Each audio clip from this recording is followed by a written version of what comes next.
Taranath మురాలా YouTube ఛానల్కి మరోసారి స్వాగతం.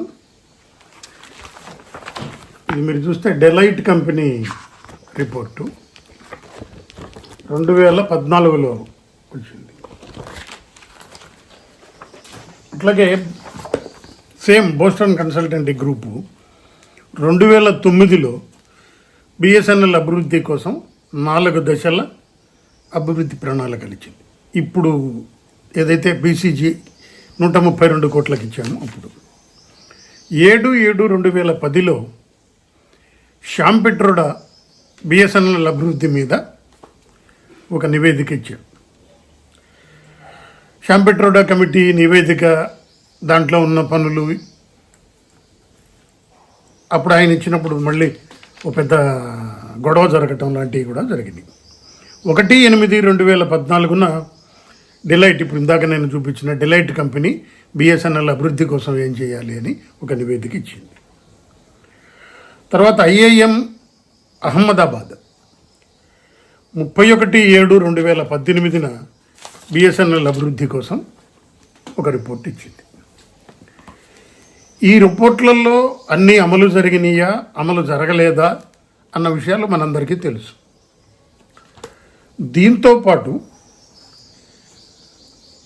డిఓటీతో మెమరాండం ఆఫ్ అండర్స్టాండింగ్ కుదుర్చుకున్నారు బిఎస్ఎన్ఎల్. యాక్చువల్గా ప్రతి సంవత్సరం జరుగుతుంటుంది. అయితే అభివృద్ధి ప్రణాళికలో భాగంగా బిఎస్ఎన్ఎల్ రివైవల్ ప్లాన్లో భాగంగా 2026-27 నాటికి దగ్గర 35,860 కోట్లు ఆదాయాన్ని పెంచుకోవాల్సిన అవసరం ఉంది. ఒకవేళ అప్పటికి కూడా రాకపోతే, అనుకున్న టార్గెట్స్ రీచ్ కాకపోతే ఏం చేయాలి అనేది అప్పుడు మళ్ళీ రివైజ్ చేసుకుంటాం అని చెప్పారు. దాంట్లో ప్రతి సంవత్సరం, ఈ సంవత్సరం దగ్గర 20,000 కోట్ల రూపాయల ఆదాయం ఉంది. అంచనా ఏంటి? 22,000 కోట్లు రావాలి అని డిఓటీ ఇచ్చిన నివేదిక ప్రకారం. అట్లా ప్రతి సంవత్సరం 20% టార్గెట్ పెరుగుతూ పోవాలి. అంటే వచ్చే సంవత్సరానికి ఇప్పుడు 20,000 వచ్చింది, 24,000 కోట్లు రావాలి. ఆ పది సంవత్సరం 29,000 కోట్లు రావాలి. అట్లా పెరుగుతూ పోవాలి అని చెప్పి ఒక అంచనా. ఇప్పుడేం చెప్తున్నారు? నిజానికి డెలైట్ కంపెనీ వేసినప్పుడు, అంతకుముందు 2009లో బీసీజీ వేసినప్పుడు, ఐఐటి అహ్మదాబాద్ వాళ్ళకి ఇచ్చినప్పుడు, యూనియన్లను పిలిచి ఎప్పుడు కూడా మేము ఇట్లా రిపోర్ట్ అడుగుతున్నాం వాళ్ళని, మీరు చెప్పండినో, మీరు మీ దగ్గర నుంచి సలహాలు తీసుకోండినో స్టేక్ హోల్డర్లుగా ఏ రోజు ఉద్యోగుల అభిప్రాయాలను తీసుకున్నా. ఇప్పుడు కూడా అభిప్రాయాలు తీసుకోవాలా, ఇంటిమేషన్ ఇచ్చారు.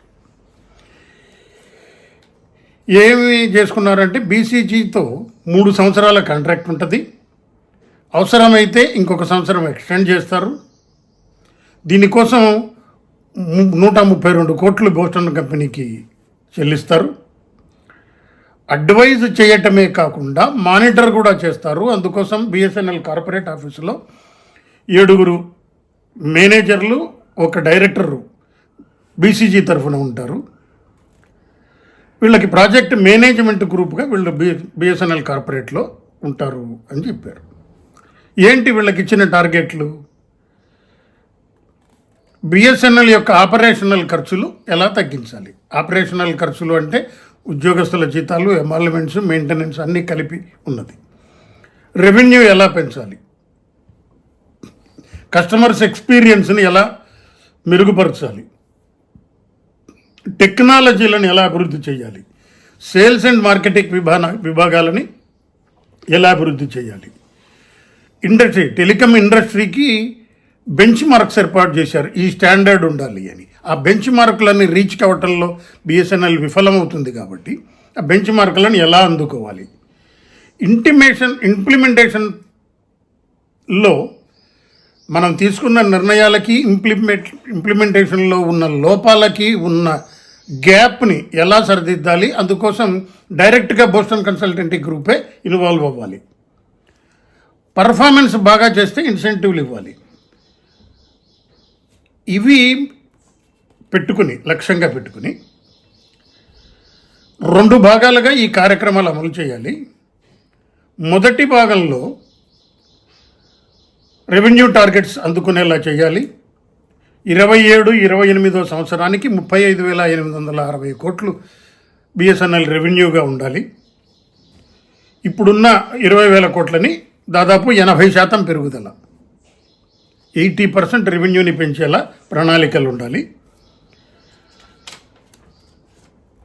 ప్రతి ఏడాదికి ఆపరేషనల్ ఎక్స్పెండిచర్ 5% తగ్గించాలి. ఎట్లా తగ్గించాలి అనేది వీళ్ళు చెప్తారు. ప్రస్తుతం 10,000 దగ్గర ఎక్స్పెండిచర్ ఉంటే ఆపరేషనల్ ఖర్చు కింద, ఇది ఏటా 8% పెరుగుతుందని, 2028కి వచ్చేటప్పటికి ఈ ఖర్చు 12,000 దగ్గర 900 కోట్లు ఖర్చు అవుద్దని. ఎంప్లాయీస్ కాస్ట్ అంటే ఉద్యోగస్తులకు ఇచ్చే జీతపత్యాలు అలవెన్సుల ఖర్చు ప్రస్తుతం అది 30%గా ఉందని. అంతకుముందు మనకు 55% దగ్గరికి వెళ్ళింది. పెరిగింది అన్నారు. ఇప్పుడు అది 30కి వచ్చింది అని చెబుతున్నారు. క్వాలిటీ ఆఫ్ సర్వీస్ పారామీటర్స్ ఏవైతే ఉన్నాయో ఇవి ముఖ్యంగా ఆదాయం ఎక్కువగా వచ్చే Kerala, Tamil Nadu, Karnataka, Punjab, Gujarat, UP east, UP west, west Bengal, Rajasthan ఈ సర్కిళ్లలో సాధించగలిగితే రెవెన్యూ పెరుగుతుంది అని చెప్పి, ఇవి బీసీజీ వాడు ఇచ్చిన రిపోర్టు కాదు, మనం టర్మ్స్ ఆఫ్ రెఫరెన్స్లో వాళ్ళకి ఇస్తున్నాం. ఇట్లా చేయండి అని. ఇట్లా తర్వాత నెట్వర్క్ అవైలబిలిటీ పెరగాలి, బీటీఎస్ డౌన్ టైం తగ్గించాలి, కాల్ డ్రాప్ రేట్ తగ్గించాలి, విజిటర్ లొకేషన్ రికార్డ్ పెరగాలి, రిపేర్లు అయ్యే సమయం లెస్ దాన్ 4 hours కంటే తక్కువగా ఉండాలి, డిజిటల్ కన్జ్యూమర్ దాన్ని పెంచటం ఎట్లా చేయాలి, డిస్ట్రిబ్యూషన్ పాలసీని మార్చాలి, క్లౌడ్ సొల్యూషన్స్ని చేయాలి, 5G క్యాప్టివ్ నెట్వర్క్ని అమలు చేయాలి వెంటనే. ఇవి దీని మీద ఏం చేయాలో చెప్పండి, ఇవి మేము అనుకుంటున్నవి, దీని మీద మీరేం చెప్పండి అని చెప్పారు. అట్లాగే క్యాపిటల్ ఎక్స్పెండిచర్ డెవలప్ చేసుకుంటా నెట్వర్క్ని అభివృద్ధి చేయడానికి రెండో దశలో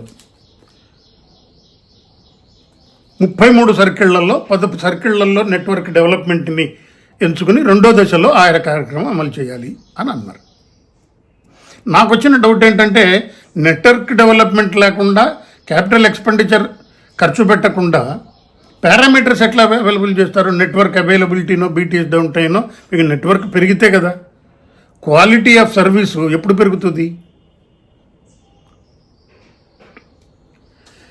అంటే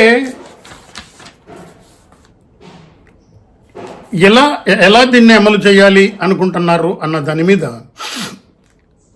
ఆల్రెడీ డిఓటి ఒక కమిటీని వేసి డిజిటల్ కమ్యూనికేషన్స్ కమిటీకి దాన్ని సమర్పించి, డిజిటల్ కమ్యూనికేషన్స్ కమిటీ దాన్ని ఆమోదించినాక బిఎస్ఎన్ఎల్తో ఎంఓయూ కుదుర్చుకుని మీరు ఈ టార్గెట్లు చేయండి అని ఆల్రెడీ ఎంఓయూ ప్లాన్ వీళ్ళ దగ్గర ఉంటే మళ్ళీ కొత్తగా బీసీజీ ఎందుకు? అయితే దీంట్లో ఇంకొక విషయం కూడా కొంతమంది నాయకులు నాతో అన్నమాట ఏంటంటే, ఏంటి సార్ 132 కోట్లు ఉంటే ఏదో మా ప్రమోషన్లకు దానిలోకి వస్తే 100 కోట్లే సరిపోతాయి, అయినా ఇవ్వటం లేదు అని. మానిటరీ క్లెయిమ్స్ వేరు, సంస్థ బెటర్మెంట్ వేరు. సంస్థని బెటర్మెంట్ చేయడానికి నిజంగానే ఖర్చులు జరిగితే, నిజంగానే ఖర్చు పెట్టాల్సి వస్తే ఖర్చు పెట్టచ్చు. కానీ సంస్థకి ఖర్చు పెట్టడం అనేది కమిటీ రిపోర్ట్లు తీసుకోవటానికైతే నాకు తెలిసి అంతకుముందు డెలైట్కి కూడా 600 కోట్లు ఎంతో ఇచ్చినట్టు గుర్తున్నాను, 600 crores ఇచ్చినట్లు. బీసీజీకి అప్పుడు 2009లో ఎంత ఇచ్చారో నాకు కరెక్ట్గా గుర్తులేదు. కానీ ఇలా రిపోర్ట్లు తీసుకున్నందువల్ల ప్రాక్టికల్గా ఇంప్లిమెంటేషన్ కాని పరిస్థితి ఉంటే ఎలా? నాకు తెలిసి డెలైట్ కమిటీ ఒక రికమెండేషన్ చేసింది, మీకు బ్రాడ్బ్యాండ్, మిగతా మొబైలు, ఎఫ్టిటిహెచ్లు అన్నిటికి కలిపి ఒక ఉన్నతాధికారి ఉంటాడు. ఏ దాంట్లో ఏం ప్రాబ్లము ఏం కథ అని మానిటర్ చేసుకోవడానికి రోజంతా సరిపోతుంది. ఒక్కొక్క అధికారికి ఒక్కొక్క పేరు పెట్టి ఒక్కొక్క ఇది ఇచ్చేయండి. బ్రాడ్బ్యాండ్ బ్రాడ్బ్యాండ్ ఇతను చూసుకుంటాడు, మొబైల్ ఇతను చూసుకుంటాడు, అయ్యా నీళ్ళు చూసుకుంటారు అని ఉన్నతాధికారులకి ఆ రకమైన లక్ష్యాలు ఇచ్చేయండి. ఆ వింగ్లో జరిగే డెవలప్మెంట్ అతనికి అలాట్ చేయొచ్చు అన్న ఒక రికమెండేషన్ అతనిలో చేశారు. మనోళ్ళు ఏం చేశారంటే same south, north, east, west, south GM south అనే బదులు దాంతో పాటు బ్రాడ్బ్యాండ్ అని పెట్టండి. చేసే వర్క్ సేమే, పేరు మార్చారు, పేరు మార్చామని సర్టిఫికెట్ ఇచ్చేసారు. మానిటరైజేషన్ చేసి ఉండొచ్చేమో కానీ ఫిజికల్ వర్క్ జరిగేటప్పటికీ ఆ అలాట్మెంట్లు చేయటంలో లేదు, చేసిన రికమెండేషన్లు అమలు చేయటంలో విఫలమయ్యామేమో అనేది ఒక ఇది. తర్వాత దీంట్లో ఆపరేషనల్ ఖర్చు ఎలా తగ్గించుకుంటారు? బిఎస్ఎన్ఎల్ మీద ఇచ్చిన రిపోర్ట్లు మన ఆడిటర్స్ రిపోర్ట్లో వాళ్ళు ఏం పేర్కొన్నారు? జీతాలు తగ్గినాయి కానీ ఫ్రాంచైజీ ఎక్స్పెండిచరు, కాంట్రాక్టర్ల ఎక్స్పెండిచరు విపరీతంగా పెరిగినాయి, కాబట్టే ఆపరేషనల్ కాస్ట్ పెరిగింది అని రికమెండేషన్ ఇచ్చారు. ఎందుకు అలా జరిగింది అనంటే, దేశవ్యాప్తంగా ఉన్న నీ నెట్వర్క్ని మెయింటైన్ చేయాలంటే స్టాఫ్ తగ్గిపోయినప్పుడు కాంట్రాక్టర్ ఇస్తాను, వాళ్ళకి కాంట్రాక్టులో రెవెన్యూ షేరింగ్ పద్ధతి కొంత, లేకపోతే పర్సంటేజ్ పద్ధతి కొంత ఇచ్చి మెయింటైన్ చేస్తున్నప్పుడు అవి అలాగే జరుగుతాయి కదా. కాబట్టి నిజంగా బీసీజీ వాడిని రికమెండేషన్లు జిమ్మని చేయటం అవసరమా అన్న దాని మీద అనుమానాలు ఉన్నాయి.